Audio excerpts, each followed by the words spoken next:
இந்த அந்த இது முடிச்சிட்ட பிறகு நான் கமல் சார் கிட்ட போய் கேட்டேன், சார் சொல்லுங்க என்ன அப்படின்னு. இல்லை சார், ரொம்ப நாள் கழிச்சு நான் இப்பதான் சார் ரிஹர்சலே பார்க்கறேன். ஏன்னா இப்ப இந்த டிஜிட்டல் வந்துட்ட பிறகு எது டேக்கு எது மானிட்டர்னே தெரிய மாட்டேங்குது என்ன. So it was such a wonderful journey. இதுல த பெஸ்ட் டெக்னீஷியன்ஸ் இருக்காங்கன்றது மட்டுமே கிடையாது.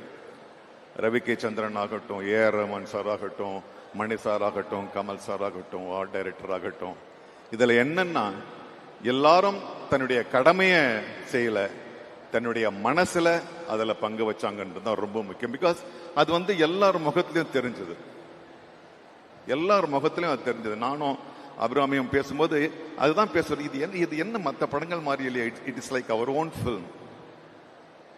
ஸோ இந்த எந்த மனநிறைவோடு இந்த படத்தை நாங்க பண்ணமோ அந்த மனநிறைவு அப்படியே போய் உங்களுக்கு சேரும்ன்றது தான் என்னுடைய எதிர்பார்ப்பு. நிச்சயமா அந்த எதிர்பார்ப்பு நடக்கும்.